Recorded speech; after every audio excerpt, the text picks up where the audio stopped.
Well, hello, good evening, folks, and welcome to the Scottish Football Show here on the Rangers Rabble podcast, part of the Rabble Network. We are in the home stretch, just 2 games left to go after this weekend. A midweek bumper package of fixtures to come, followed by next weekend, and all the drama that I'm sure will unfold over that period of time. Before we bring down the curtain on another season in the Scottish Premiership and another season for us on the Scottish Football Show as well. My second full season in the hot seat, so I have enjoyed that, I must admit. We've had ups and downs, and we'll obviously delve more into that next week when we round things off. However, with me this week to discuss all the latest drama that unfurled at the weekend, we have our very own Iain. Iain, how are we? I am all right, mate. Been run ragged by my own children today, but they're asleep now, so let's go. Yes, absolutely. That's a bit of rest for you. I say rest, I don't know if this counts as rest, Iain, but we'll do our best to chew through everything. Okay, one place to start. One of the areas where things have heated up at the weekend, Iain, in the relegation battle. A huge game down at, or I say down, up, rather, for us, where we are located, at McDermott Park in Perth. It was St Johnstone against Ross County. A win here for Ross County would have relegated St Johnstone. A draw would have all but relegated them, but they would have still just about mathematically been alive. Didn't quite work out that way for County Rowan. St Johnstone have reeled them back in, and as you can see by the title of this show, they are still alive and kicking, just about 3 points. The gap between the bottom two. The goal difference, by the way, as well, is razor thin. There is one goal that separates them. Ross County have the slight edge there. And with just a couple of games left to go, a massive 2 games coming up. I mean, before we go into the nuts and bolts of this, Iain, could St Johnstone actually pull off the Great Escape here? Do you know what? It gives me, and this is going back some, when I actually watched the English Premier League, it's giving me West Brom vibes. They've just got this distinct feeling that St Johnstone are going to pull this off, and Ross County are going to bite the big one. However, for me, I don't want that because obviously my prediction would be terribly, terribly wrong. But they are all of a sudden fighting tooth and nail. They've got players back from injury, which has helped. A couple of them should have and could have done a hell of a lot better on the day, but I'm sure we'll talk about that in a minute with some chances they could have and should have scored. But Ross County just fighting, St Johnstone, just fighting for everything, and could have easily won this by 3, 4, or 5. Yeah, it was a very much that type of game. Adama Sidibe might not be a game he wants to watch back. He hit some absolute howlers in this game, but he managed to obviously, get away with it with the result coming up trumps in the end. But when you look at the run in, Iain, as I say, we'll go into the game in depth shortly, but when you look at the run in for both teams, midweek on Wednesday night, again, St Johnstone could go down if results go against them. They go away to Tynecastle to take on Hearts, who seem to be having a bit of a new manager bounce, William Fox. And of course, Ross County have their own massive match away at Dens Park against Dundee. Dundee knowing that a win keeps them safe for another season, and at the very least would consign Ross County to a playoff. Of course, a win for Ross County takes that down to the final day. But of course, if St Johnstone win and Ross County fail to win, then St Johnstone can go above Ross County with a game to play. And St Johnstone in that game have a Tayside derby away at Dundee next Sunday. Make sure I get my days right there. And of course, Ross County host Motherwell. So it really is. I mean, whose fixtures would you rather have right now? I think I'd rather have Ross County's just on the basis they've got one home game. St Johnstone are away, and I think that could prove to be the difference. I would have Ross County solely because at least one of those two teams is on the beach already. Motherwell not in any danger of anything going wrong with them. They're down. They're happy. I think this weekend kind of proved that as well. But we'll talk about that later. Hearts is a tricky one because they've figured out that if you put Lawrence Shankland actually up front where he's supposed to be, he scores goals. So he's on a bit of an end of season resurgence. Who knew? Who knew? Who knew? And a player in the right place where they actually like to play wouldn't get you goals. So yeah, out of the two, I'd rather have Ross County's fixtures. But these games do throw up weird and wonderful results. And if you're fighting for your life, you need a little bit of luck to go your way. But when you're fighting for your life, you tend to get the luck. So, well, you do. And St Johnstone, at times in this game, might have felt they weren't getting any luck, but actually they did get a little bit. It was a nervous start. Both sides, I think, were feeling it. You know, you could see that it was a huge game. You know, it was not fraught with quality early on. However, Adama Sidibe again, evening sniper, evening all who are joining us this evening, much appreciated. It's been a busy old day with old football. Yes, for the wrestling fans out there.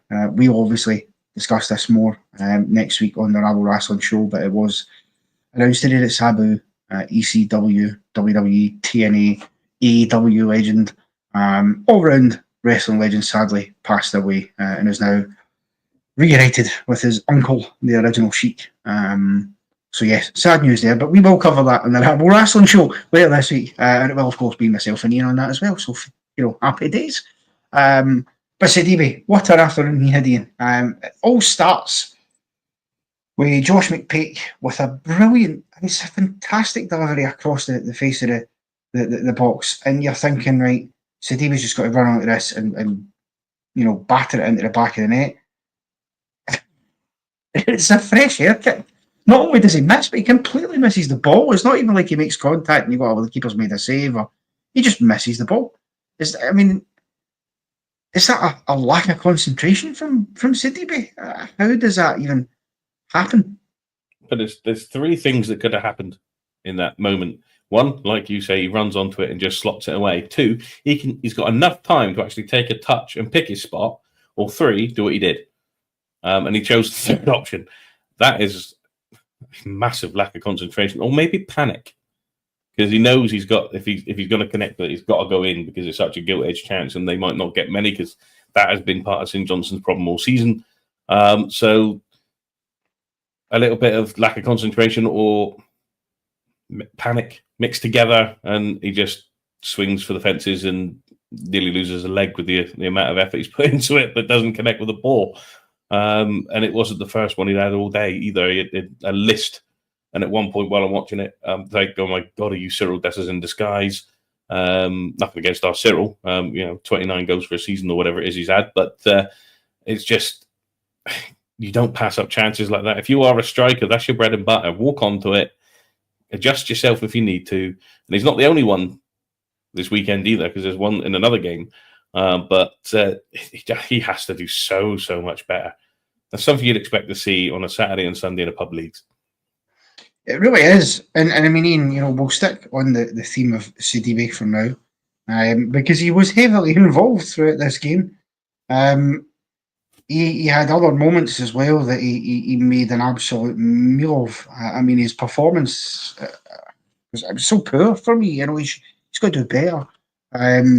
Later on in the game, there's another one that the ball falls to him just inside the 6-yard box. He takes an absolutely ridiculous touch, where he almost just passes it back to the defenders. He just couldn't get it under control.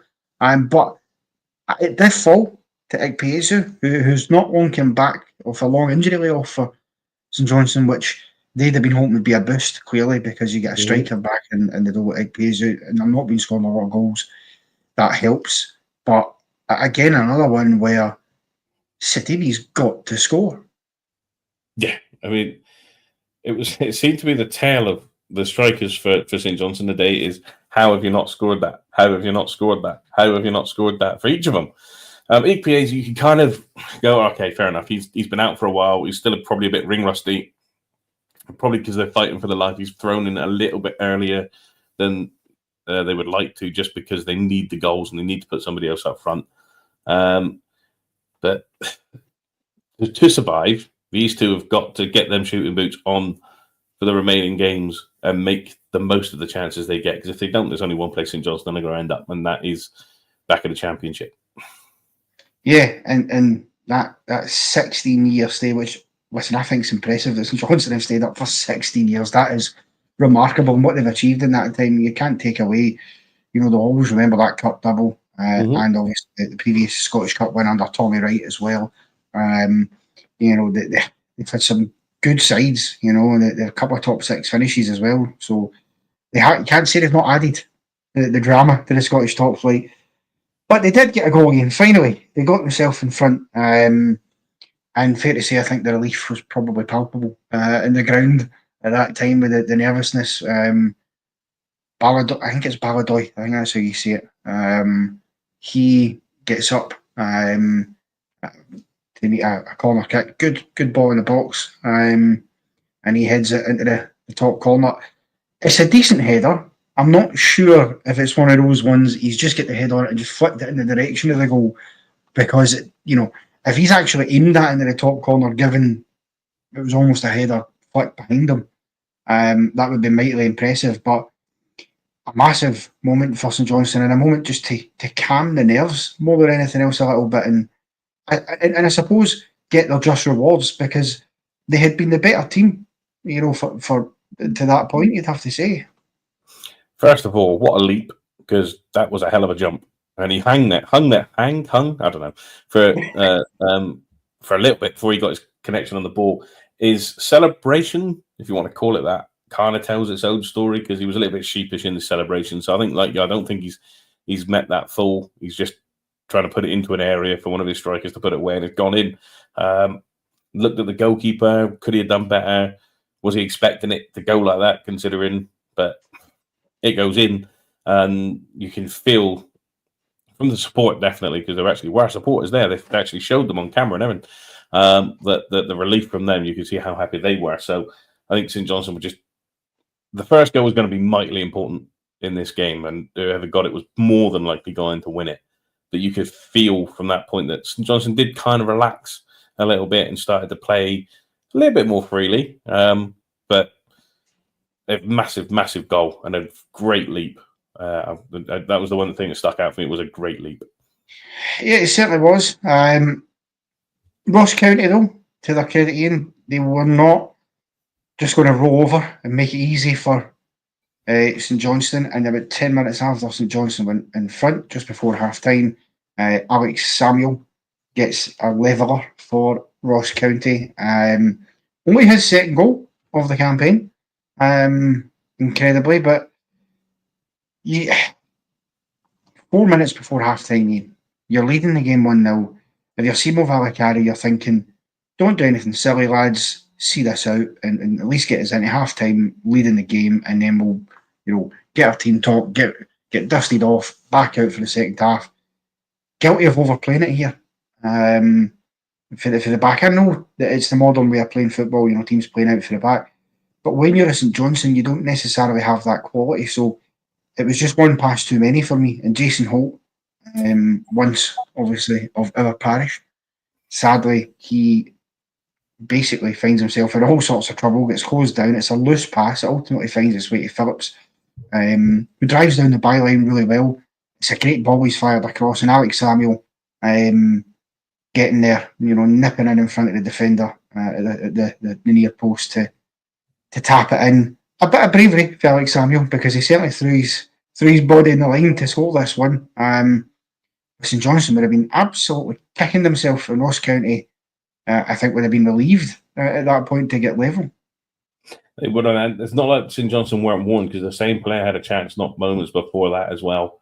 To which the commentator on the BBC said, not known for his goal scoring ability, and then the next minute he's popping one in the back of the net.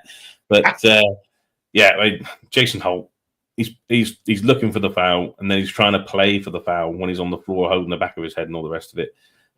He knows as well as anybody else that VAR will check that attacking phase of play. They're not going to see any foul in that. So they'll move forward. And again, brave finish, gets himself where he needs to be. Just get that step in front, that yard ahead, half yard, inch. Just get there before the defender, and he did that. Did well to avoid the post on his way down as well. So good on both points, and gets Ross County back in the game. Like I said, they overplay it a little bit. It's not, I mean, even if you have got the quality, if you're fighting relegation at that point, like you say, 4 minutes to go, you just Peter K that ball as far down the field as you possibly can, even with the added. And you just do that and get it as far away from your goal as possible, because if it's down the other end, they can't score. So sometimes you just have to think about what's at stake as opposed to playing pretty football. Yes, we're there to be entertained, but the St Johnstone fans would rather the ball flew down the bottom of the ground instead of trying to play your way out pretty and end up losing a goal, which could potentially relegate you. So it's just about picking and choosing. But I think they were pushing more at the end of that first half, so they probably deservedly got the equaliser. But like you say, if you're 4 minutes away from half time, you just have to make sure you see it out, and then you set yourself up easier because it's harder in the second half. Well, yeah, absolutely, and they were good value for the leader at point, St Johnstone. Yes, indeed, Jordy. Yes, we'll bring you our sponsors later on in the show. To be fair to St Johnstone, I will say they didn't let their heads drop. They came out in the second half, much the same vein as they'd approached the first half. You could see it was a team fighting for their lives. They knew it was at stake. Simo Valakari, he strikes me as a man who wears his heart on his sleeve. We've seen him quite emotive at times, and can't blame him. And I do think, despite whatever happens, if they go down or not, I do think you give Simo Valakari next season anyway, because I think he is a decent manager and he might just get them back up. They got themselves back in front, Ian. Their attacking threat was rewarded again in the second half. Again, it's Sidibe involved. He slashes, squaffs at another one. This time, however, gets away with it because the ball falls kindly for Watt, not Tony Watt, the other Watt that plays for St Johnstone. And he just calmly stroked it into the corner. I thought it was a really good finish. From what he showed, the composure that Sidibe was sorely lacking throughout the game with this finish. Yeah, but I mean, I think if he hits it true, he probably misses. It's the sclaff that puts it in.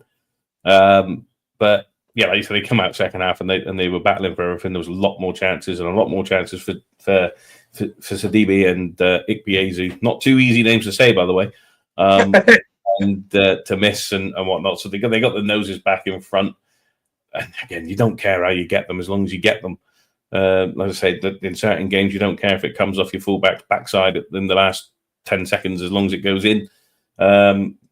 Big time for Syfe lived off that, didn't he? Off the studs of his boot to win it over for a cup final. So you don't care how they go in, as long as they go in. A little bit of me was happy for St Johnstone. I don't want them up, really, because I don't like their pitch, because it's like trying to play on a played field. But you want the excitement of something in your league to continue to the last day of the season, and I think we're going to get it with that. Yeah. Well, listen, I'll tell you one thing, regardless of however it transpires over the next two games, if it's Ross County or if it's St Johnstone that are in the playoff, if they come up against Livingston in the final, then I'll be backing the team with the grass pitch, I'm afraid, because until the end this was supposed to be the last season for plastic pitches, but Kilmarnock, in all their wisdom, requested an extension for reasons, and so next season will be the last season of it. So as much as I like David Martindale, I don't want Livingston up until such time as plastic pitches can. We're getting another plastic pitch anyway because Falkirk are coming up. So. Yeah, but that's exactly my point, though. I don't want three. That's what, a quarter of the top flight would then be plastic pitches. If this will put paid to Livingston, Ross County will finish second bottom and will get a replay of last season's playoff. Well, I tell you what, I would be all for that, because that was an unbelievable tie. Both legs of that were cracking, but the second leg, the drama was unreal. Anyway, that is something which, by the way, since Ian has segued us onto it, after the curtain falls on the Premiership season, we will still be here to do live watch-alongs for both legs of the Scottish Premiership playoff. because it's important to do so. It is still Premiership games, and they promise to prove drama. So make sure that you join us for that, and keep an eye on the Discord if you're a member in the socials to get the timings of when and where that will take place. Ross County thought they had equalised right at the end. Again, a long throw-in this time, almost a Rory Delap style throw, big launch into the box, flicked on, Ronan Hale puts it in from about a yard out, thinks they've levelled it up. County are away celebrating, their fans are in raptures, and then the dreaded three letters, Scottish football intervenes, VAR stops play, they check it. It was a fairly lengthy check, because this game had quite a lot of extra added time on it, partly as a result of that and other things. And ultimately, he's adjudged to be offside. Now, it's an interesting one, Ian, because when it's the header's flicked on, he is offside as the player heads it. But it doesn't go directly to Ronan Hale because it's headed onto a St Johnstone defender and then to Ronan Hale. And when it comes off the St Johnstone defender, Hale's actually back in an onside position. But I'm assuming, because of the way the rule book works, that they're saying that it wasn't an intentional movement by the St Johnstone defender, as in he didn't intentionally play that ball, it just hit him, in which case it still has to be offside because the defender would have to, if it came to him and he tried to clear it and he just made an arse of it. So, right decision, no complaints for you, apart from maybe how long it took. Well, that's part and parcel with VAR in Scotland, and it takes a hell of a lot of time to make decisions.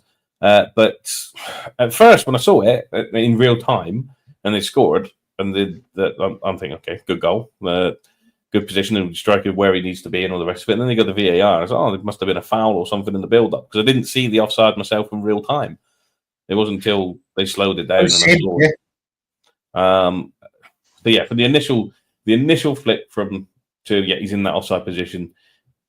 Obviously, people move. Then when the flick comes off the defender, my thinking is if he's in, as it's a defender in the box, if he's got his head to it, is he not trying to clear it? But that it's one of those that is. Some people are going to say it is intentional. If you're a Ross County supporter today, you're saying it's an intentional attempt to play the ball. If you're a St Johnstone fan, you're saying, well, it's just hit him. It's not intentional. It's just hit him. So it's subjective. But overall, I can understand why they gave it. And he was in an offside position on that first flick. So I kind of get it. And I think you're going to see that more often than not. Yeah. I mean, I think it's one of those ones that some of your neutrals in this game, some of your football purists, I was combining the two there again.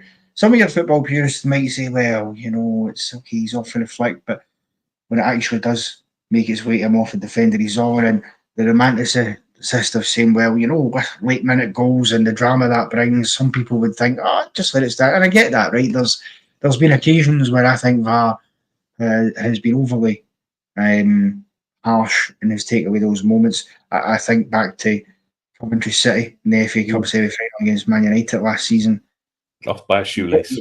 The boy's off by a shoelace, and you think, those are moments that the football purist in you screams and goes, come on, just let it stand. Albeit if it's against your team, you might take a different point of view. I get that. But no, it was the right call. Okay, before we round up this one, there was one last weird incident that took place in the 101st minute of this game. In the 11th minute of added on time, Zach Ashworth barges into the back of a St Johnstone defender. Okay, nothing new about that. He's just desperate to try and get the ball. You'd think booking. That's what that usually is. But then he does turn, and it seems he says something to John Beaton, which then sparks a reaction for John Beaton to give him a straight red card.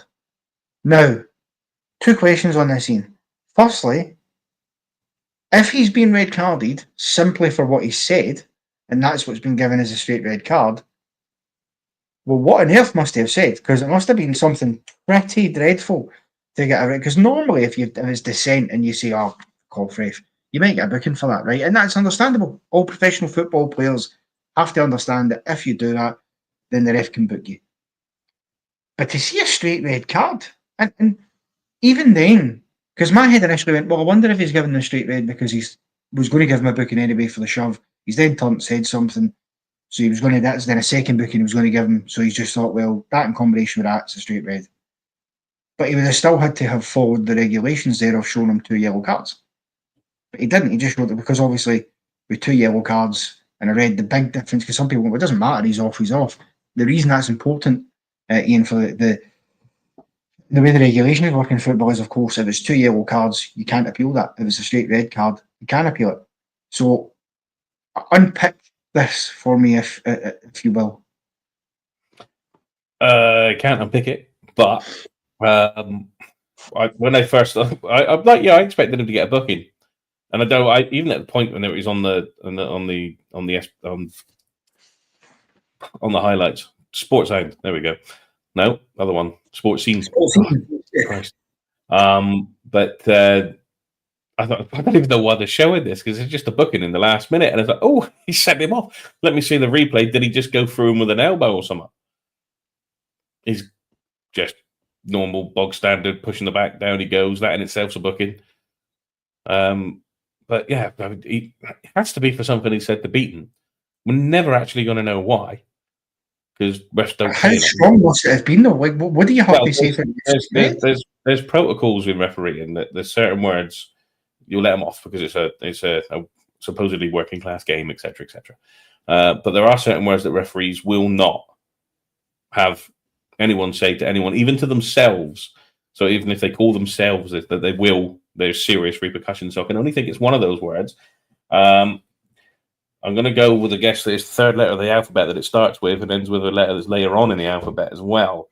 But possibly, because it can't be for the foul. So it can't. No, and it can't be 2 bookings because, as I say, if it was, well, I'm booking him for the foul and I'm booking him for the scent, then he'd have showed 2 yellows, or he'd have just went yellow, red. I can only take it back to certain goals. I don't watch enough games in the SPFL to concentrate on every single one of them there from memory. But the ones I can remember, so Braga, where the Braga player had a player sent off, fouls Balogun, gets up, has a word in the ref's face, the ref books him and then books him again, sends him off. Happened to Alfie as well against Ufa. Fouled someone, dissent, got a yellow card and a yellow card, and he was off. So that's how you do that. That's how that's done. So he's either beaten, sent him off for what he perceives to be an elbow, which then, if that is the case, VAR should have been all over it and said it's not. Or the player has just said something that he just isn't allowed to say, and he's gone. So, but again, we are never going to know, because I don't think they'll review that on the VAR show for the SPFL. So, yeah, probably not, because it wasn't a VAR decision, although it was an odd one. I guess time will tell. I suspect that we may hear about it if St Johnstone decide to if Ross County decide to launch an appeal during the week. And I wouldn't be surprised if they did appeal it, because they might think, well, we're unclear. So, because the player might have said what you're saying and might tell the club different. So they might appeal it and we might hear details there. Certainly the KMI panel look at it, but it's just one of those interesting ones. And if you thought, we'll have to get the lip readers out again. Like we yeah. Okay, we'll shift gears slightly. Still looking at the bottom half of the table. And by the way, folks, if you thought that that was the last conversation we were going to have about officiating and VAR, I'm afraid. Welcome to Kilmarnock against Dundee at Rugby Park. Ian, this is a game that every single time these two meet up, the old pals, Tony Docherty and Derek McInnes, it is always an absolute barnstormer. There's always drama. It's always plenty of goals. It's never dull. And it's why, to this day, I still don't understand why none of the television networks, neither Premier Sports nor Sky Sports, pick this game up to show. I can't. How many times do these two need to play out absolute classics for one of the networks to go, maybe that's a game we should show? But it was another cracking game, albeit, it was 1-0 for a long time before the drama really picked up in the last sort of 20 minutes or so. Danny Armstrong with the penalty kicking. Any issues with the awarding of the penalty? It came in, it was a free kick, floated towards the back post. Palmer Holden and Liam Donnelly tangle. It looks like Holden barges him, and the penalty is awarded.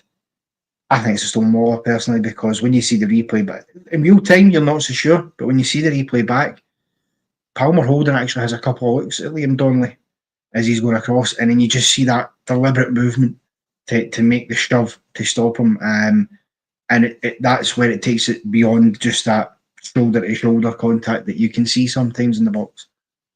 Yeah, that, and also he's got a good grip of his shirt at one point as well, so Palmer was indeed holding. Connor's gone. He's probably still there. Yeah, I have no issues with this penalty. A Stonewaller for me as well. You don't get away with that, particularly in this day and age. So even if the referee doesn't see it, VAR will. So I don't know why you'd even think about doing it. But we can never get inside the mind of a footballer, because it's a weird and wonderful place. It is, yes. Not sure it's a place I'd want to be honest with you. After that, there was some moments. Kilmarnock seemed fairly on top in the game, although Dundee, to be fair to them, were biting back a little bit. I will say, just before we move on, that was one hell of a hit on a penalty as well. That was a very, very good penalty from Danny Armstrong. Oh, no, it was, yeah. Composers, like, he is such an important player for them, Danny Armstrong. And we will come on, I know not a couple of points in the comments there that have been made, and we will come on after we spoke about the game to talk about Derek McInnes' future, of course, and Danny Armstrong's, because I think both might find himself outside of Kilmarnock next season. But before we get there, confusion reigned. Iain, Tony Dock, not a happy man and not a happy camper. So Kyle Vassell and Simon Murray. Murray's chasing a ball into the box. Vassell puts an arm on him. It's a shove. It's one of those ones where it's tight, whether it's in the box or outside the box, to be fair, because Murray goes down in the box, but is the contact just outside? VAR send Don Robertson to them. Now, I thought I'd seen everything with VAR. I didn't think there was anything I could see would surprise me anymore with VAR, but this I've never seen either here or in England or anywhere else, Europe, international. I've never seen this. Don Robertson's sent to the monitor. He gets to the monitor, and VAR, Gavin Duncan, does not in fact show him any video clips. He does not in fact show him the incident that took place. In fact, what happens is, and according to Tony Docherty, this was the timeline of events, because he had a conversation with Don Robertson. When he got to the monitor, they checked for an offside and again, at this point, Don Robertson had seen precisely 0 video footage. Checked for an offside, that was quickly determined there was no offside. Then they checked whether it was inside the box or not, at which point Gavin Duncan tells Don Robertson, actually, Don, don't worry about it. It's a factual check. The foul's outside the box. Carry on. What on earth happened to you, Iain? Because even if you don't think it's a penalty, and I will go on record here and saying I don't think it's a penalty, because I do think the contact is just outside the box. You could make a case that maybe it continues inside the box, but I think the momentum of the actual shove is just outside. So in that aspect, I don't have too much of an issue. But the process here, what's going on? Why is Gavin Duncan sent Don Robertson to a screen so quickly to then not show many video clips? Surely by that point, and we spoke about this off air, once you've got him at the monitor, if for no other reason than to cover your own arse, you just say, listen, Don, I've made a bit of an arse of this, mate. So what we're going to do, this is tight. I'm not sure if it's inside the box or outside. So I think it's subjective. You mind having a look, and then you make the decision. Exactly that. It's a tough one in the sense that, is it just outside the box? Is it on the line? Or is it inside the box? Does it continue into the box? One thing, Simon Murray goes down far too easy. Makes a hell of a lot more of it than he probably should, which could have an effect on the decisions they're making. But it was farcical. Absolutely farcical. If you are VAR, where in your head do you think, right, I've made a balls up of it. Screw it. I'll just get him over, and then I'll say, actually, don't worry about it. It's not the video I thought it was. We'll move on. Nothing to see here. My bad. Let's carry on. Like you say, just get them to have a look and go, look, we think it's now outside, but if you just make the signal and say, like, sticking with the on-field decision or whatever it is you got to do, then it looks like you've done your job properly. The referee's just stuck with his decision, and it actually makes VAR look good. Yes. Where all they've done is made VAR look even worse than it already is in Scotland. Because it's almost like every game they go into now is like, VAR can't get any worse, and they just go, hold my beer, and move on to the next one. It's ridiculous. I mean, I don't think it is a penalty. I like you. I think it starts on the outside of the box. I'm not sure how a push can start on the outside of the box and continue into the box, personally. At the very, very worst, and this is just sort of trying to sit on the fence, it's possible that it was on the line, but we already know in Scottish football that on the line is more out the box than in the box, because we've heard this expression. So I think ultimately we got to the right decision. They just did it in a half-arsed way. And Mark Doy, I know you've made a lot of comments. We have got them marked. We will get to them. We have, and I was just going to say that, folks. It is a quiet night tonight, I will say, but that's fine. Sunday night and all that. That one fits. But there is, I know for a fact that there are a number of people watching. But Mark, he's keeping us ticking on with some great comments. So by all means, you make a comment as well. If you think we're talking nonsense, if you hear something, I'm not so sure about that, get it in the comments and we'll bring it up and we'll discuss it. To Mark's point there, that's a good point, isn't it? The clubs are paying out of pocket for VAR, and it's getting to a stage now where it's almost laughable in a lot of ways. This season there has been some absolute stinker. I mean, more so, despite the best efforts of Willie Collum, who, to be fair to him, I think is doing a good job on the transparency front, bringing in the VAR review show. I think it's been a positive thing for us to get the real insight.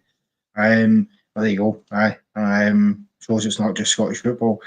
But I look at it, I think, well, Dundee last week wrongly have a goal chopped off in, again, similarly farcical circumstances, and that's what's really, I think, getting Tony Docherty's got, because he's thinking, well, this is 2 weeks in a row. This farce, or this vast, should we say, is costing us. You've seen Motherwell earlier this season, Dan Casey getting sent off, for that. And the ref going to the monitor, seeing it and sticking with a red card. We've seen Nick Walsh, who again, we have to talk about later on in this show, give a red card for a slap that didn't exist, and when he was sent to the monitor and told it didn't exist, just ignored that and stuck with it. What are the clubs paying for? Dundee United already they removed themselves for the KMI panel because they had enough. They said, you know what, this isn't working for us. Nothing's happening. Nothing's getting better. We are fed up. Rangers have made how many statements as well, as have clubs like St Mirren and Motherwell this season. There's some serious surgery needed in the summer, on VAR.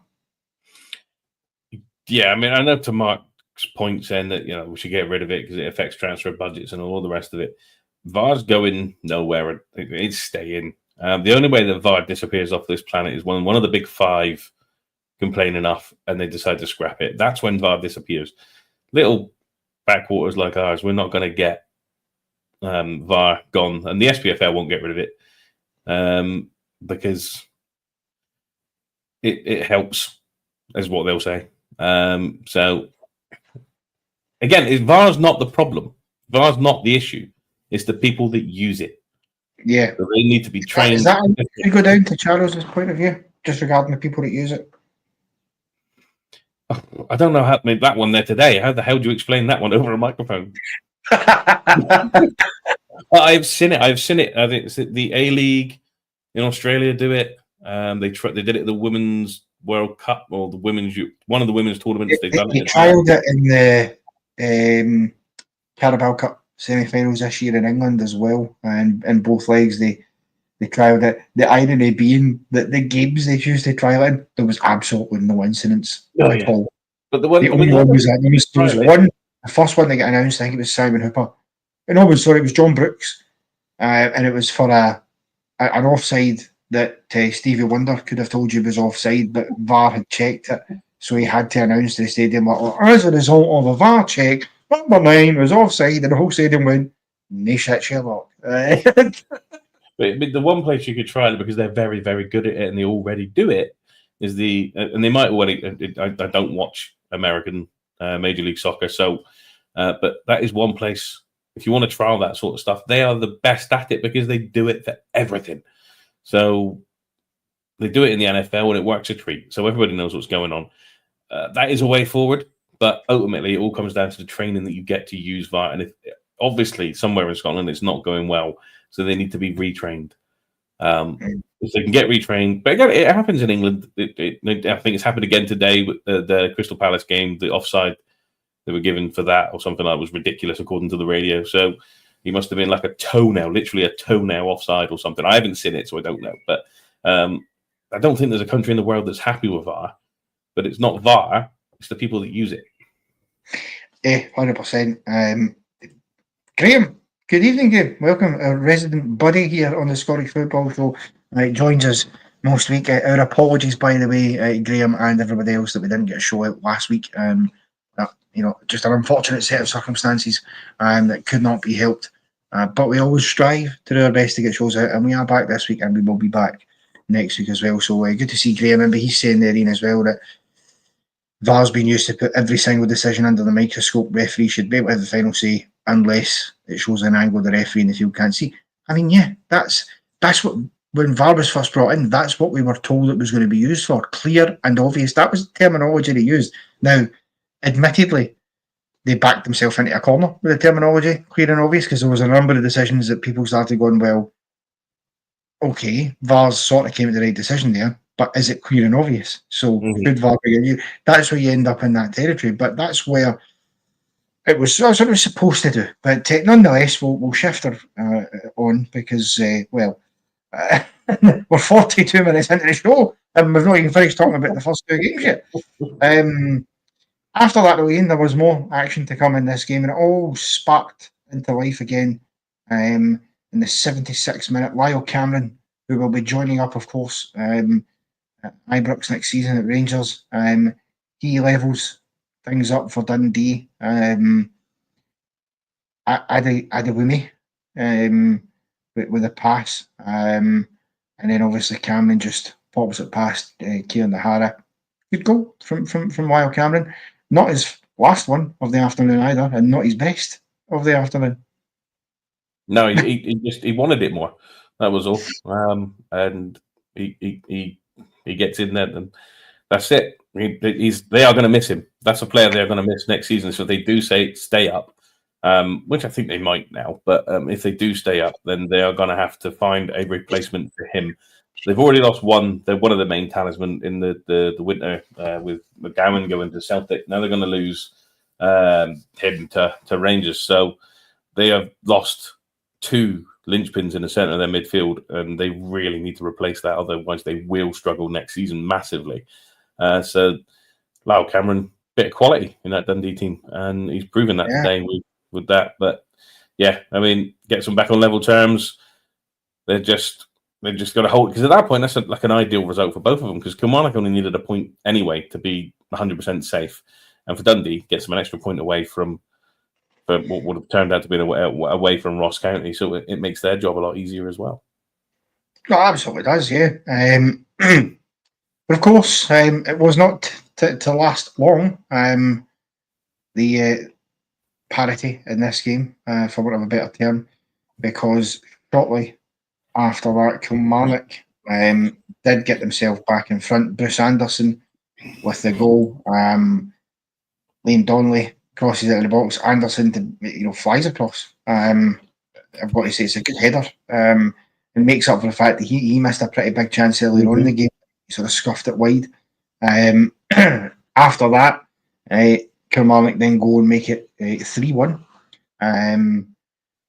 This time it is Dees who gets the header from Armstrong, from Armstrong's cross into the box. So again, Dundee will probably be, Tony Dock probably be frustrated in that there's 2 headed goals for crosses into the box that have ultimately, despite the fact that Lyle Cameron scores an absolute peach, at the end, with a bit of twisting and turning in the edge of the box, and players were into the bottom bag. That 2 crosses into the box have cost them. They've got to do better in those situations. And they're not a small defence either, and so they should be able to deal with balls into the box. I mean, the Bruce Allen, he's flung himself at that. He was determined to make up for that horrific error he's made in the first half, which he had the audacity to have a go at the ball in. I mean, that ball, all he has to do is run onto it. Much like Sidibe for St. Johnstone, all he's got to do is run onto it. He could even adjust his step. There's nobody around him, but he doesn't. He tries to be cocky. He takes it first time, misses it, and then blames the pass. So he's made up for his error with his header. Decent header as well. And again, then D scores against the D. And to make it 3-1. But it's Kilmarnock Dundee. So that it's not over. The only downside is now it couldn't be 2-2, so you couldn't get the Desmond Tutu, could you? So. No, and I'll tell you what, by the way, and we'll come on to this now. If Derek McInnes goes to Hearts next season, then I'll be looking forward to Hearts Dundee games if Dundee stay up, because clearly it's just something about Derek McInnes and Tony Docherty. But on that subject, Iain, before we move on to Hearts and Motherwell, which is exact, actually, considering the Hearts game is going to be next, so it's all relevant, ties in nicely. Derek McInnes, it is rumoured that he is now the red hot favourite for the Hearts job. Hearts seem to be lining up to make an official approach for Derek McInnes. Whether that'll be this week or possibly, I imagine, probably not this week, but next week, once the season's done, they'll do that. Thoughts on that? Have we seen Derek McInnes' one of his last games in the dugout for Kilmarnock, do you reckon? Yeah, I think the Hearts job might be too big a draw for Dell. I'm hoping that they do it quickly. As both teams are done, the season is officially over because they're both safe. Neither one of them can go down, neither one can go any further than they are. So I'm hoping that they get it done quickly. And he makes his way up to Edinburgh to be Hearts manager, just solely because then we can all stop talking about him possibly going to Rangers. And that'll be a good thing for everybody. But I don't think they're going to wait now. I think they're going to do it as quickly as possible, get it done, because their seasons are done. They've got games to play, but their seasons are done. Well, that's it. I totally agree. And I think the thing is, when you look at it, in all reality, Derek McInnes, I think, has gone as far as he can go at Kilmarnock. Albeit interestingly enough, with all these conversations going on, the last game of the season for Kilmarnock is at home to Hearts. So, what a game to be lined up, But I think he's pushing as far as he could. He took them back up to the Championship. They finished 4th last season. This season they've been on the decline, and they've really fallen off with that. He almost quietly fell off, I felt. However, since the split, they've picked up some vital wins that have now meant they're safe, which is huge for them. They're only 2 points behind Hearts, so they could still finish best of the rest, for whatever that means to them. But the important thing is they'll stay up, and I just think it's time, I think, both to move on, freshen things up, and I definitely think it's not a bad shout for Mark Dowie, Stuart Kettlewell for the Kelly job. Should Derek McInnes leave? I think that's a good fit for a Kilmarnock somebody like Kettlewell, because there'll be a project and there'll be changes at Kilmarnock in the summer. Guys like Danny Armstrong, will he stay? Will he go to Hearts? Mark made that point earlier that he thinks Armstrong might go to Hearts with McInnes, possibly. And so I think you look at that and you say, well, yeah, that wouldn't be a bad shout. He knows how to bring young lads through, and he could probably do a job there. And hopefully the Kilmarnock natives are nicer than the Motherwell natives. Okay, speaking of the Steelmen and Hearts, Hearts against Motherwell at Tynecastle, Iain. Dead rubber of a game, nothing on it. These two played out one of the most boring 0-0 draws I've ever seen a couple of weeks ago before the split. A game in which, by the way, either side winning it would have guaranteed top 6 football, after the split. I just want to highlight before we go into the game, because I think it's important that we do so, to show our respects. There was a touching moment in the game. On the 29th minute, there was a pause to proceedings as the fans of both clubs applauded to pay their respects to sadly a young Hearts supporter named Charlie Paul Kelly, who sadly passed away recently at the tragically young age of just 3 months and 24 days old. Really heartbreaking stuff. You know, that's just, as I say, we might not be Hearts fans here, you know, but moments like that, I think, unite football. And I think fair play to the Motherwell fans as well for paying their respects.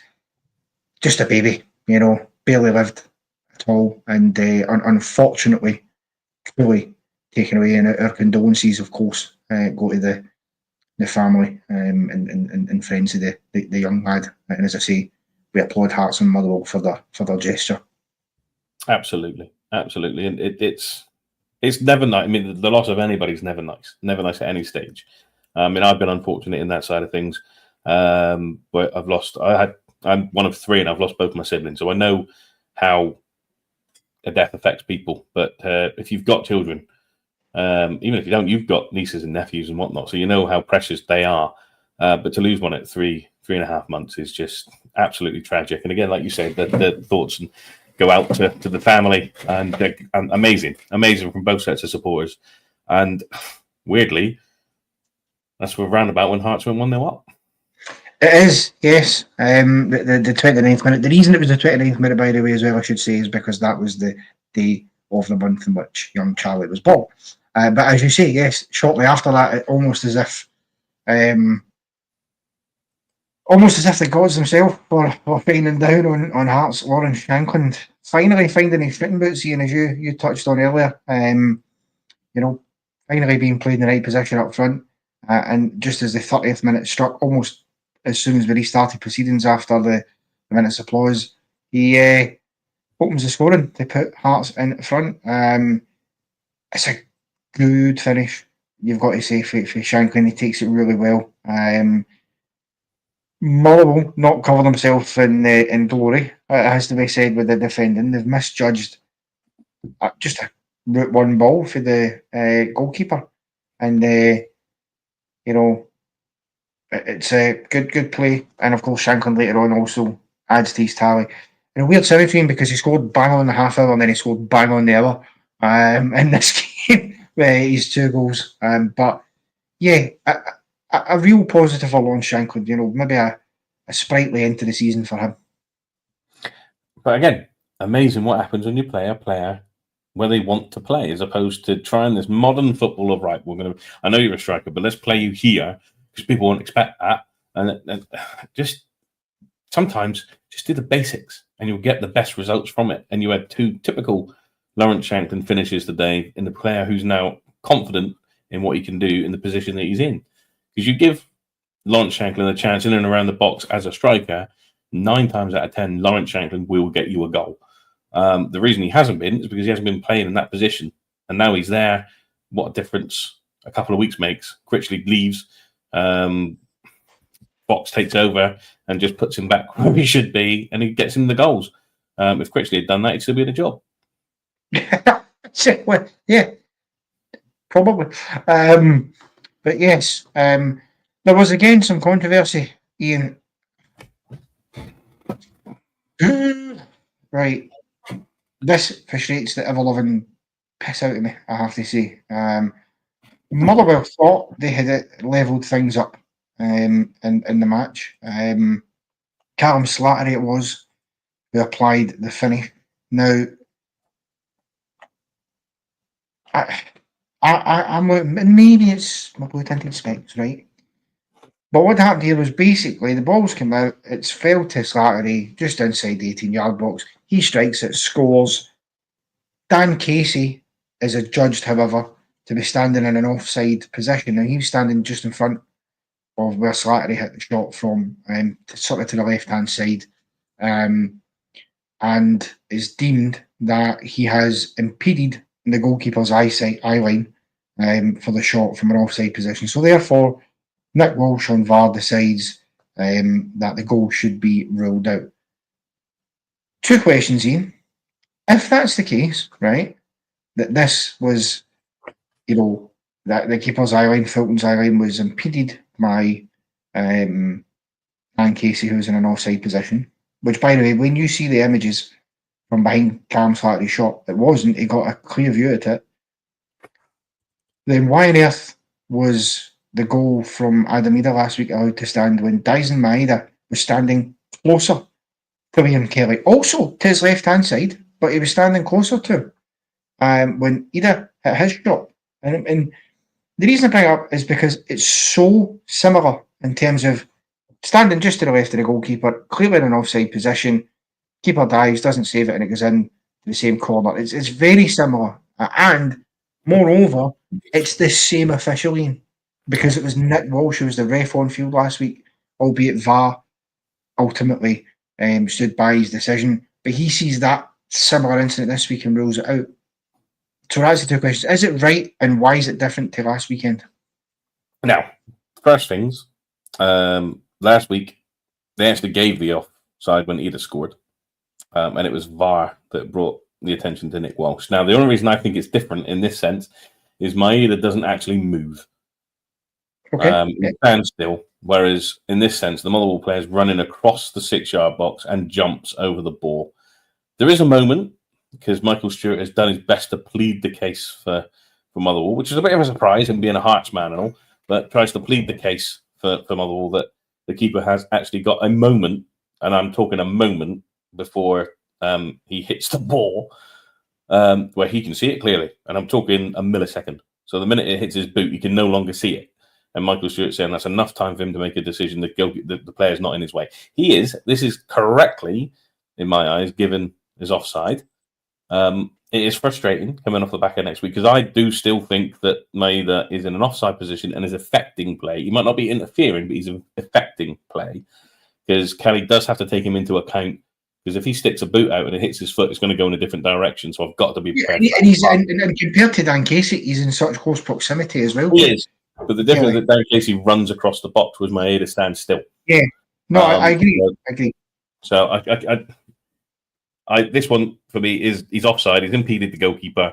The goalkeeper's not got a clear view of that ball coming in. So I think the right decision has been made by VAR, which is not something we can obviously say much today. No. And listen, I tend to agree with that. It's one of those ones for me that I think, on one hand, there's that part in my head that says I'd love to see a bit of consistency around those type of decisions, because people are going to pick them apart. I guarantee you that without even looking on Twitter right now, somebody somewhere has cut up images of both of them, put them side by side, and went, "Why did that stand there?" But as you say, the context is key. That Casey moves, he sort of jumps out the way of the ball as it's hit. So that does, I think, make all the difference there. Although I think personally, I think neither goal really should stand, because I still maintain that Maeda is close enough to Kelly that Kelly has to take him into account when trying to judge the save. That being said, though, I do think Celtics is more of a goal than the Motherwell one, because Maeda didn't move. So I think you've summed that up lovely there, Ian. Alan Forrest held the tie off, as if there was any doubt at this point anyway. It was pretty much done and dusted, but Alan Forrest, 2 minutes after Lawrence Shankland, makes it 2. Forrest makes it 3. Squeezes it in, is that the term? It was tight, but he got it in. Good finish from a Forrest. At least one Forrest can score this season, eh? Yeah, well, yes. But he gets in, squeezes it into the far post after Jan Danda, a man who promised so much at the start of the season for Hearts. Didn't quite work out that way for him, but involved here. Oxford's got to do better, Ian, because he spills the shot for Danda, really. I think he's got to keep a hold of it, or at the very least, divert it out of the danger zone. Yeah, I mean, he's got tough critique tonight from 2 people that tend to spend their life in between the sticks. So, he's got to do better with it. If nothing else, you put it in a place where they can't do anything with it. if you're not going to catch the ball or anything like that. And sometimes you make decisions in the split that's going up, so I'm not going to try and catch that, but you just try to get it away. And down to the forgotten man at Hearts. I thought when he signed from he was going to be one hell of a player for them. And I don't know what the circumstances are behind him not getting games, because I feel like it's a wasted talent sitting, not playing for Hearts. But he gets it spills out Forest. It's a tight angle. He squeezes it in, but it's a decent finish. He's always good for a goal here and there, Alan Forest. So, I mean, Motherwell were on the beach. It's quite evident Motherwell are on the beach. Their season's done. They're safe. They're not. Go out and run around for a little bit, get to the end of the season, and away we go on holiday. Yeah, no, I totally agree. I think Motherwell are there. I think Michael Vinner's got some work to get done in the summer as well. They need to bring in some quality in their squad, but they also need to shorten their squad, because for a team the size of Motherwell, in terms of a club the size of them, they have 36 first-team players is too many. Yeah, that's too many. So they're going to have to trim some of the fat to save on some money in the wage bill, and then I imagine they'll look to make some signings. And I tell you what, there's some players out there that Motherwell might fancy. You know, they need a striker. They really do for me. They're lacking that major presence up top. I know Callum Slattery adds a few goals for them, as but in general terms, I don't think they've got that out-and-out goal scorer. That, to be fair to Motherwell, you associate them with having for a number of seasons. Remember Louis Moult, Ryan Bowman obviously was there, John Sutton before that. They've always had somebody up there, and for whatever reason they don't. Even Curtis Main. Curtis Main's best spell was at Motherwell. But we'll move on. Celtic against Hibs, Ian. Big cousin versus little cousin. Not much for Celtic to play for here. League titles wrapped up. They've got a cup final to be focusing on. They'll have a bit of a dry run in it for that cup final on Wednesday night when they got to Pittodrie to face Aberdeen. But in the end, Celtic get the job done. Run out 3-1 winners. Jordan McGee, LC signed up. Okay, well, that could be a good signing then for Motherwell, absolutely. That's exactly the type of signing that Motherwell should be making, I have to say. But they did have a scare in this game, Celtic, because Hibs went in front, and I just wonder, will David Gray be kicking himself and think that's a missed opportunity for us to have taken something for Parkhead? Well, it wasn't even their first opportunity when they scored, because they had a clear opportunity before that when Boyle was through and Schmeichel made himself big to save it. A true Schmeichel stance. Both him and his dad have that same stance. So you can see where he's learned it from. The better Schmeichel of the two, because Peter will always be better than Casper. I don't care what anybody says. But they had the warning shot, and then they managed to take the lead as well from some calamitous defending, it has to be said, from Celtic as well. The two centre-backs got in each other's way and Boyle profited. Yes. They did make a fair number of opportunities. They just didn't capitalise on them. And I think the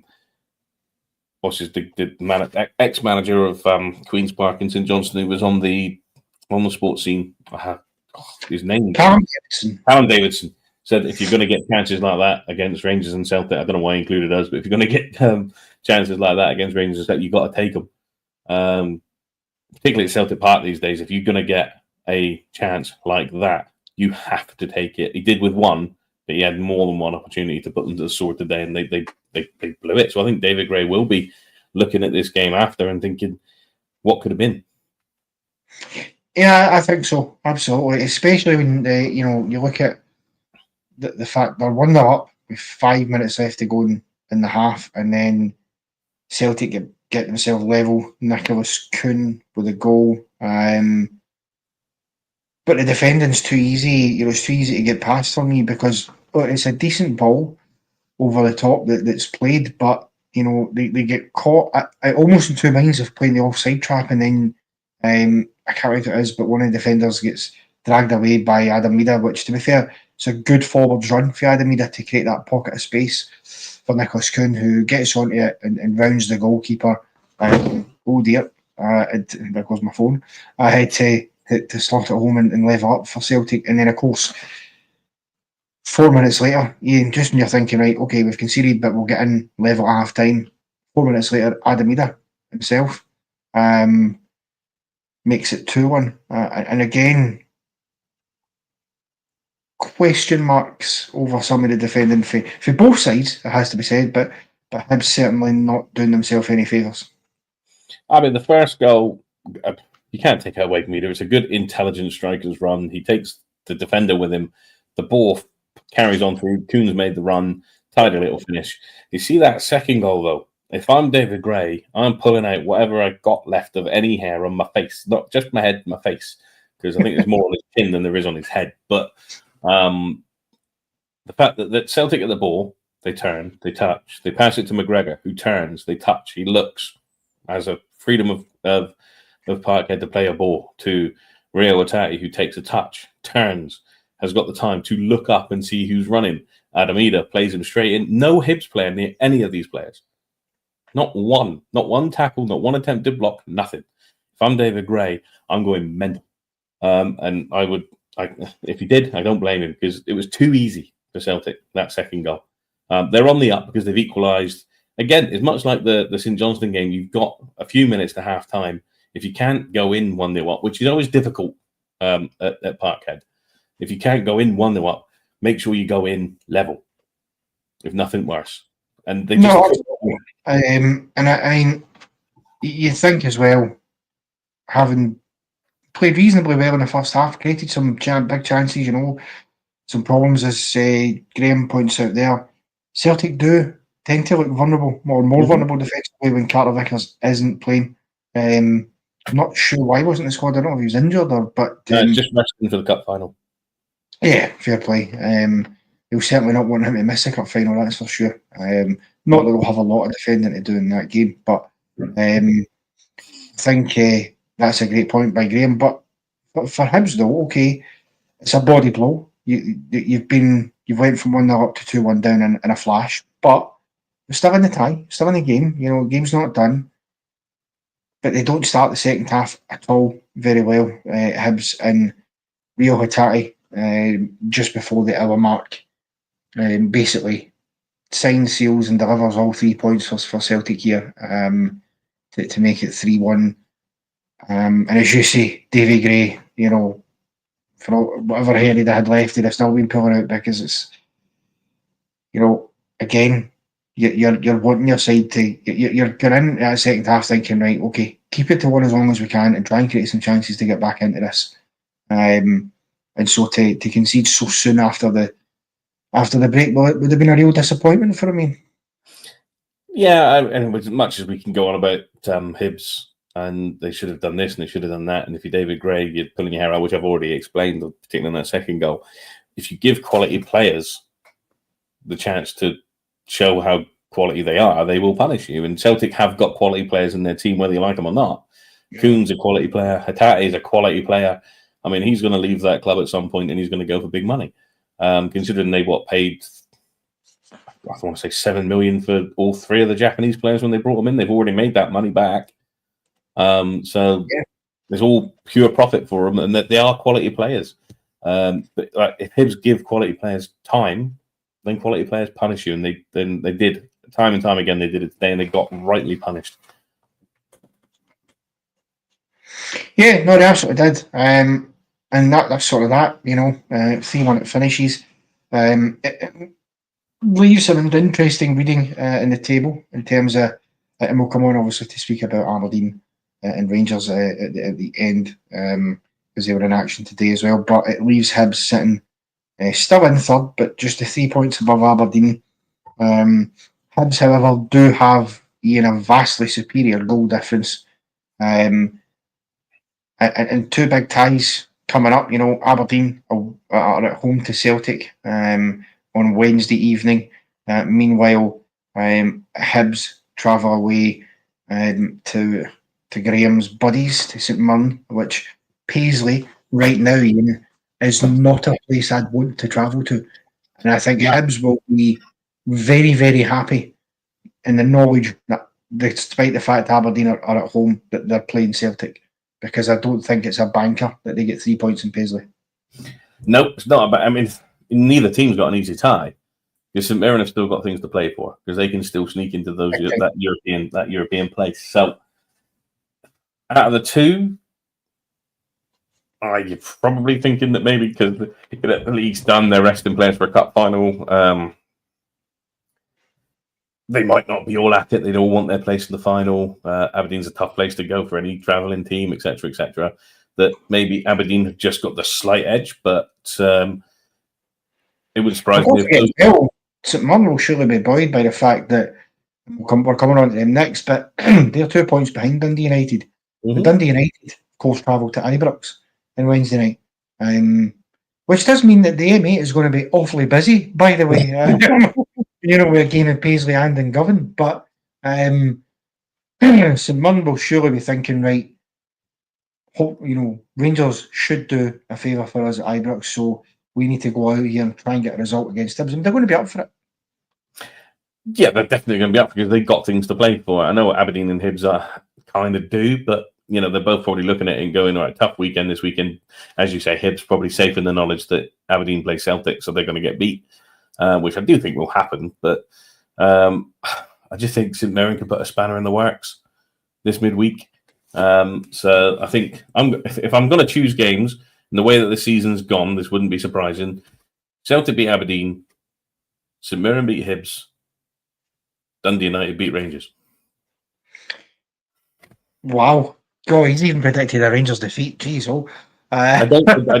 it's just the way this season's been, that's all. Because the teams have got things to play for, but although, like you said, we'll talk about it in a minute, so did the team that came to Ibrox today, and they got absolutely spanked in the second half. So, yeah. But it wouldn't surprise me if that happened. I'm not saying that's what I want to happen. It just wouldn't surprise me if that's the way things went on the midweek. Yeah, okay. Speaking of things to play for, and we've mentioned them there, so we might as well talk about it. Graham, I'm sure, has been waiting anxiously to hear our thoughts. So let's have a chat then about Dundee United against St Mirren up at Tannadice. 5th against 6th. Dundee United coming into this game, Iain, not on great form, but with the knowledge that a win would have guaranteed that they would have European qualification football at the very least next season. They would have been in I think the first or second round of the Europa League qualifiers going into the Conference League. So they obviously, you would feel would have wanted to put on a show in front of their home fans, get up for it and things like that. But it wasn't to be. The form has really slipped for Dundee United. 3 defeats on the bounce since the split. It's not been easy for them. And St Mirren breathing down their neck now. That was such a huge win. Stephen Robinson before this game said that Dundee United had been a bogey team for St Mirren this season, and they kind of had been, but I tell you what, they picked the right time to go and pick up 3 points. They definitely picked the right time to go wipe the nose to get rid of that bogey then, didn't they? I mean, again, obviously I didn't see the full game, but from the highlights, it just seemed like there was Dundee United huffed and puffed, but there was only one team that was actually going to win that game, and it was St Mirren. And when the chances came, they put them away. So it wasn't a massive surprise to see St Mirren walk away with those 3 points. They've been relatively decent all season, St Mirren. Some of those haven't gone their way, but the one thing they have done when it comes to the top 6 teams is they've taken points off every single one of them, I believe. So, and that includes Celtic. So it's just, it doesn't surprise me. Robertson's a very good manager. He was when he was at Motherwell. It didn't work for him down south when he went down to Rotherham, but he's come back, and it seems to be working for him. The way he likes to play his football, love him or hate him, he does a good job. He gets on my nerves because of the way he runs around on that sideline that the world's against him. But he's getting the job done. He's got St Mirren top 6, which is a massive feat in itself. So if he can go the next step now in the last couple of games of the season and get them into Europe again, that's a fantastic job he's doing. Yeah, absolutely is. And you've got to say that evening DP89. Thanks very much indeed. Yeah, we do strive to please. We try. If you're a wrestling fan, you should become a member, because myself and Ian are your hosts, your co-hosts of the Ramble Wrestling Show. I mean, as Graham saying as well, played really well yesterday to go along with the result. Probably should have scored at least another couple of goals. Also played some decent football. I mean, hard to disagree with that there as well, saying Iain. The importance as well, the two men that got the goals for St Mirren this season, Iain, Jonah Ayunga and Mikael Mandron. Particularly a guy like Mikael Mandron, because before Stevie Robinson took over, and even in periods, he's been almost written off at times at St Mirren, because he's had real dips where it's, and Graham will be able to speak on it better than I can because he'll watch him every week. But he stepped up this season and really helped out with the goals alongside Ayunga, who I wonder, Iain, and I'm sorry to say this, Graham, but can St Mirren keep a hold of Jonah Ayunga for next season? Because he's really a real top striker for me. And I think, if I'm a Hearts, for example, an Aberdeen, I might look at Jonah Ayunga and think, yeah, bring him to us because he can do a job here. Yeah, I mean, he's got everything really that you want from that type of player. He's got the strength to hold people off. He's got the skill to make space for himself. He's a big man as well, and gets the corner of the phrase. He's good with his feet for a big man, and he proved that today. His first goal, so calm, so collected, knows what he needs to do, gets the ball, just take the touch, give myself that half a yard, and bang, in the corner it goes. Close to getting another. He was just about offside, if our memory serves. But just a quality player for St Mirren. There is a danger that he could go, but then you got to weigh it up. Is Aberdeen or a Hearts at this point in time a step up, or do I stay at St Mirren for another year? Particularly if they get European football, and maybe do better somewhere else, go down south, go abroad, get something like that. Who knows? But if they can keep hold of him by the end of the window, they'd have stolen March, I think. Absolutely. And again, people talk about the players as well, but I and again, Graham, I'm sorry, I know you don't like me doing this, but it's just because of how highly I rate the man. There's a job opening at Hearts coming up there, right? It looks like they're going for Derek McInnes. Why is Stevie Robinson being overlooked? What? Why? Every single time Hibs have had a job opening up at the end of last season, they didn't look at Stephen Robinson. Aberdeen, when that job come up twice, that job's come up, they didn't look at Stevie Robinson. And obviously Hearts as well didn't look at him after Naismith was sacked, and now haven't looked at him either since Kitcher left. What more does Stevie Robinson have to do to get on the radar of these clubs? Now, don't get me wrong, I think if he stays another season at St Mirren, I think that'd be fabulous for St Mirren, absolutely, and I think it'd be good for him. But it's the fact that he's not even really being looked at. That's what I can't understand. Or, and I'm just going to put this out there to go the other way, maybe they've reached out to St Mirren, both Hearts, Hibs, Aberdeen, and he's gone, no, I'm happy where I am. I want to stay here. I'm building something at St Mirren. And I can see the long-term benefits of staying in Paisley. Maybe that has happened. We don't know because maybe they just haven't. Yeah, but if they haven't gone for him, it's madness because he could do each one of those teams a turn. No matter all three that I've just mentioned, Hearts, Aberdeen, and Hibs, he could have done him a turn. I mean, I think Hibs are probably vindicated by the fact that their season has gone from one extreme to the other, and now they're sitting third. Because at one point you thought they're shoo-in for relegation. At one point. So maybe they're vindicated in their decision. But the other two, if they haven't approached, I don't understand why. Because he is, I would say, probably. I mean, Brendan Rodgers is Brendan Rodgers. He's got all the weapons at his disposal. But outside of that, in the top league this year, you got outside of him, David Gray, Robertson's up there in the top 3 managers in the SPFL this season. Oh, he certainly is. Yeah, I think absolutely. Again, though, it's just one of those weird ones. Graham there saying that Mandron and Ayunga, Iain, have actually signed new deals to keep there for the. So that's positive. They've got him in a year extension. Doesn't guarantee that if the right money is offered in the summer, the younger maybe we still wouldn't go. But it certainly gives a bit of Just protects the club, so players, if teams come in from the get a fee.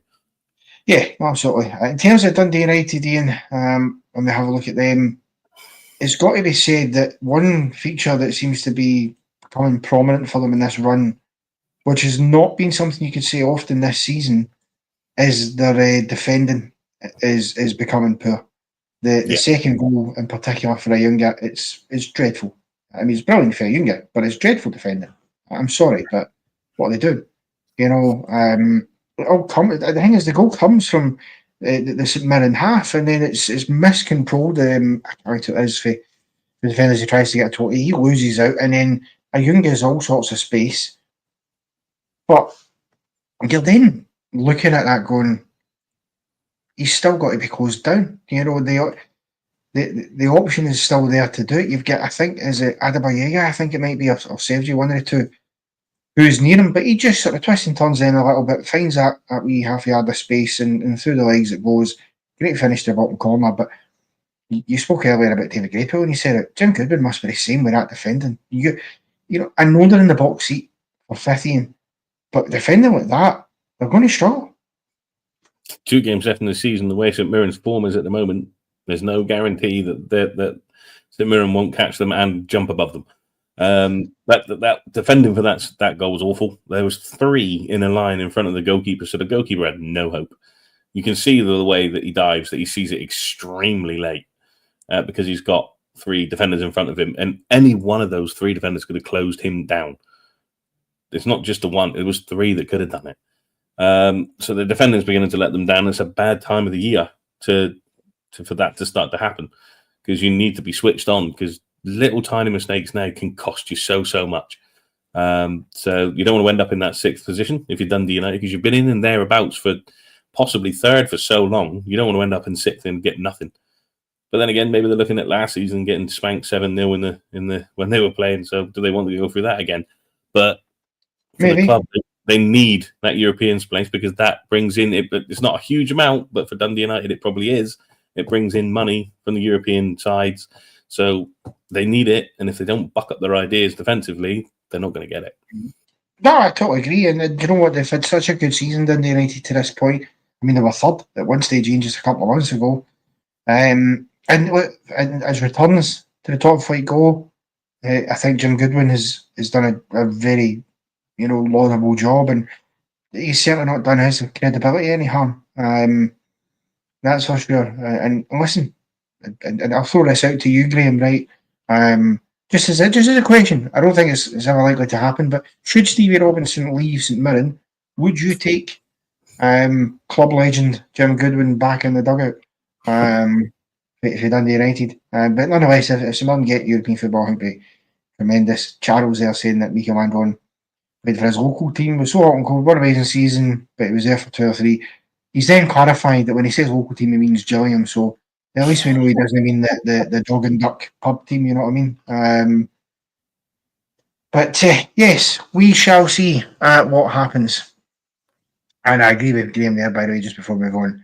If that's true, Graham, Robinson should run 1,000,000 miles away from Watford. I know it's a championship club, so I get the attraction for him to go down there, but no Watford. Because they changed manager like I changed socks. It's ridiculous. Not all that often then. Okay. Very good. Okay. We'll round off, Ian, by having a quick chat. Rangers against Aberdeen earlier on this afternoon. Rangers on a barren spell of 7 games in a row at home without a win. There you go, Graham. Would take Goodwin back. He's still a club legend and a League Cup winning captain. Can't argue with that. Cannot argue with that. I mean, Ian, Rangers finally getting a win at home. Happy days, yay. But all Rangers had to play for today was that. Aberdeen had the opportunity, should they have won, to go level in points with Hibs in 3rd. But Aberdeen didn't play like a team who had the opportunity to call back the gap to get themselves level in points in 3rd. It was a weird performance for Aberdeen, particularly when you consider the performances we're used to them putting in at Ibrox, and particularly with the first half being so poor. Rangers did play better in the second half, but the first half was dreadful. Oh, the first half, there's not enough. I don't think there's enough incident in the first half to actually make any kind of comment to it. There was a couple of little bits here and there, one particular, and 2 offside goals, which were both offside and seemed to take a day and age to figure out whether they were offside or not. Even the man with the stick and the guide dog told you they were offside. So I expected Aberdeen to come roaring out at us. You do statue far too well, by the way. You sit there, don't move, and I'm like, is he frozen? And then your eyes move. Oh, no, he's all right. But yeah, I mean, Aberdeen. I'm listening intently to the points that you're making, Ian. But we've had the chat in our group chat, that this is Aberdeen. They're going to come out. This is what they do. They only play 4 games a season. They're going to come to us. We're there for the taking, if you like. If they go out, as we'll crumble, that sort of stuff. They just didn't. I think they probably as a whole 10 minutes of having a go throughout the entire game. And as I heard somewhere else when I was out earlier before the reaction came on, that as soon as that first goal went in, Aberdeen just went, well, that's that then. And we'll just save our energies for the cup final coming up next week, or in a couple of weeks' time. So I think they're in a bit of a catch-22 situation with their players. They want to get that 3rd place. They're pretty safe in 4th-ish. They've got a cup final to play for. I don't want to get injured. I don't want to get suspended, although one should be suspended for that cup final after today. And I just think that we rolled them over because they just weren't. An interesting dynamic, Ian, because if Hibs finished 3rd, then they would be really hoping that Celtic clinch a treble and win the cup, because 3rd place only guarantees Hibs automatic group stage football in the Conference League next season should Aberdeen fail to win the Scottish Cup. Mm-hmm. If Aberdeen win the Scottish Cup, they, even if they finish 4th, could still nick that European spot for Hibs. And I wonder if that's psychologically playing part of it as well, where Aberdeen are maybe going, do you know what? Giving up the ghost here, we're probably not going to catch 3rd, but do you know what? We can still nick that spot by winning the cup. So let's focus most of their energies into that. Because again, I don't think the game that we're going to see on Wednesday night at Pittodrie is going to be anywhere close to a reflection of how the Scottish Cup final will go. It really won't be. And we've seen this before, when 2 teams are playing in finals, one's an underdog, one's a favourite, and they play each other fairly close to that in the league, that the games don't tend to follow the same trajectory because there's always something held back. So I just wonder if that's where Aberdeen are at. In terms of Aberdeen and the players who should be out, Ian, Tobers. Mm-hmm. That challenge on Nadeem Bayrami. Now, he has raked his studs down the back of the leg. Why is this not a red card? And why did VAR check and clear it so quickly? Yeah, they checked and cleared it so quickly. I'm not even sure they actually looked at it properly. Because in real time, you don't really notice it. Then you see the replay. And then again, when I saw it on Sports Scene again tonight, it looked even worse. Because the stud is in the sock. He's pulling the sock down at the same time. The ball's gone. He's made no attempt to play the ball. And if they're doing the checklist, for me, that checks all. So is it endangering an opponent? Yes. Has he made an attempt to play the ball? No. Is it reckless? Yes. So therefore, red card. That's what I thought. I thought then. I've seen it back a few times now. Still think it's a red card. And the only surprising thing is that he actually pulled the yellow card out, because I thought it was a law that we got the first booking. But yeah, I mean, how VAR haven't gone and looked at it and gone, ooh, actually, I've seen worse challenges get sent to people red cards this season, and I've seen lesser challenges get people red cards this season.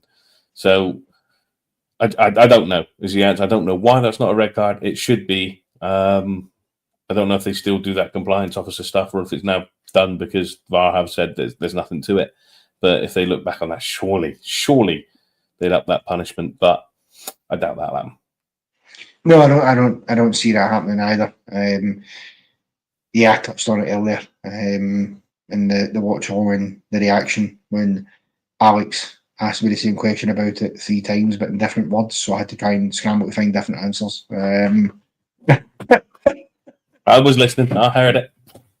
But yeah, Hamza Egerman, did he make the difference today? Mark Doyle saying he was at Ibrox, really poor first half. Yep, I totally agree. Aberdeen were poor second half. I agree, although Toby Keskinen nearly put them in front when he hit the post. A few inches to the left, and that goes in off the left hand side post, and you're looking at a different game. But Egerman, he did seem to give us more of an impetus going forward when he came on for Bayrami at half time. And I mean, dear me, some of the stuff he pulled off, the finish for his goal, first and foremost, Ian, absolutely superb. He takes it down with 1 foot and then catches it in the volley, sweet as you like, bottom corner. But we're goalkeepers, and you're tempted to think the keeper could do something there, but it is so far into the corner, it's nigh on impossible to save that. And then after that, he sends Jamie McGrath to the hot dog stand with just some outrageous takers on the left hand side, just absolutely does him. I admire the confidence of Egerman. It doesn't always work out or pay off for him, but I tell you, the boy doesn't let his head go down very much, and he looked like he was enjoying himself out there today. And then he get that confidence because, again, you've put a player and played him where he likes to play, as opposed to shoehorning him out on the left-hand side just to make way for the big number 9 in the middle, who, yes, got his goal, but did not cover himself in glory yet again today. There's one in the first half where I don't know how he was Aberdeen's best defender at that one. He managed to clear it off the line for him. But Egerman coming on and the tactical change, and I'll give Barry that. I don't know how much of it is Barry and how much of it is Dodson and McCann as well, because I'm beginning to get a bit of a feeling about Fergie. But the tactical change, not in a good way either. The tactical change of having the 2 strikers play as strikers, moving Czerny in so that he's playing that number 10 role. Aberdeen didn't know what to do, couldn't live with it once we actually got to grips with it ourselves in the second half. Like you said, we could have been 1-0 down before that. That second effort was absolutely tremendous as well. We're outside of about not wrong chance. But just having Egerman on there and moving people about makes the space for Czerny to run into to get his goal to open the scoring, which was an equally good goal, just in a different way. But Egerman's finished for that. You just didn't really see it. There was nothing there. You didn't think, and then that ball sits up, and I think he's just seen the goal at Parkhead flash through his mind. He goes, "I'm going to give that another go," and bang, there it goes, and it goes again. He's young. He's still 21. If he was Scottish and a striker, he probably wouldn't be getting the games he's getting because we don't seem to play young players unless we bring them in from elsewhere. So again, I don't think he's played more than he probably expected to this season due to injuries and poor form and all the rest of it. But thank God he has, because he has been a bright spark in a very, very poor season. Yes, absolutely. He has been. That's been a great shift. And I think we'll call it there.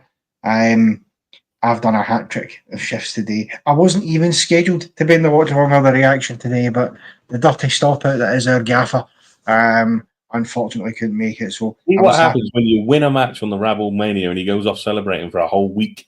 I know he's went on a week bender after winning Rabble. It's incredible, isn't it? Now, Charles, I was just about to bring up your first comment when you asked this question. So here's the script with the Scottish Football Show for the end of the season. There will not be a midweek show, but that is only because Rangers are playing on Wednesday night, meaning there will obviously be the watch along reaction for that. There's some shows on Thursday as well, I think, and obviously myself and Ian will be doing the Rabble Wrestling show. So it's just a scheduling issue. If there was time and space and the scheduling availability, best believe we'd be doing it because there's some big stories. What I can promise you though, Charles, is that next Sunday you can tune in 8 PM again, or thereabouts. It was 8:10 tonight, I accept that, but and we'll bring you a bumper Scottish Football Show where we will talk about both game weeks to round off the season and the connotations and where everything looks going into the playoff, of course, which we'll then do a watch along for. And of course, that will not be the end of it either, because after that, after we have a mini break, of a week or two for the Scottish Football Show. We'll then come back, myself and a few others. We'll put our heads together and we'll do our annual Scottish Football Show Player of the Year awards that we always dole out. Always good fun. Getting the guys on to do that and selecting our players. I like being the judge. That's always nice, having the casting vote. We will make it interactive, so we'll get a poll up in the comments to allow you guys to choose the Player of the Year from the options that the guys give you. And there is also the Scottish Football Show's Champion of Champions quiz, because throughout this season, during international breaks, we have done a few quizzes. Ian will be taking part in that because he is one of our winners. Martin, the boss, also one of our winners, and Alan Brown was also another winner. So that is your three who will be competing for the Champion of Champion crown. I, of course, will be hosting. Dunfermline, aye. And hopefully somebody else will do the points for him because that will make life easier. And then we'll obviously wrap up after that for the summer. So aye, there may only be a week left of the season, Charles, but there's still plenty to look forward to. Connor, the Scottish Football Show. Can I just say one thing before we do finish? Yes. This Rabble Network production was brought to you by Skush, Journey's fave. Need to give someone a wash? And remember, run that line and Skush. It's Journey's fave. That's going to get taken down at some point, folks. So enjoy it while we've got it. I don't think it's as early as the 4th of July. It might be though. The end of July. End of July, yeah. And of course, folks, as I say, that will do us for tonight. But make sure that you tune in tomorrow, 12:30 p.m. Martin, whatever state he and condition he is in, will be here with the afternoon rabble. You do not want to miss that one. One eye, two eyes, who knows? Yeah, I'll unfortunately be working in the office, so I won't be able to see it live, but I will watch it back. Also, don't forget, if you're not a member, you won't be able to comment on it. You'll still be able to watch it, but you won't be able to comment on it, because for the afternoon rabble, it's members exclusive, the comments. So if you want to take part and engage, you can do so by becoming a member for as little as $1.99 a month. And alongside that, you get other exciting shows as well, including the Rabble Wrestling, if you're a wrestling fan. There's a movie review show as well, if you like your films. You also get to sit and join us, mainly Alex, let's be honest, for live watch-alongs of every Rangers game, and loads more besides the fact. So by all means, if you fancy becoming a member, do look into doing that. And as always, make sure you hit that like and subscribe button as well if you haven't already. No, that's a mouthful, Ian. The like button is massively important for YouTube. The algorithm that it goes with, it does really, really help. I know it sounds like we're begging for this, that, and the other, but if you're on YouTube and you do anything on YouTube, you know that likes, they really do push the videos through. So if you can, on your way out, click it. It'll be fun. Yeah, absolutely. And of course, actually, because I've done all that plugging, and I almost forgot that there's two other shows tomorrow as well that I need to plug. One, which Wilf Marshall and Brian Fotheringham will boot my backside if I don't mention. Of course, the women's show will be with you tomorrow, 6:30 p.m. Or is it 6 p.m. Ian? Is it 6:30 p.m.? 6:30 usually. Yeah, usually 6:30 p.m. The women's show. The guys will be here for that. Big win today, Ian, for the women. The women's Old Firm keeps the title race alive in the SWPL. So make sure you tune in and join the guys for that. They really do a good job. So absolutely tune in for that. And then, of course, you'll have your Monday night rabble as well, where we'll look back at all the goings on from today and look forward to the midweek game. And yeah, so Ian, thank you very much indeed for this evening. That's been a pleasure. Thanks to everybody who has joined us, and to all of you fine folk who are watching or listening back to this as well, because I always forget to thank you for watching back if you're not watching live.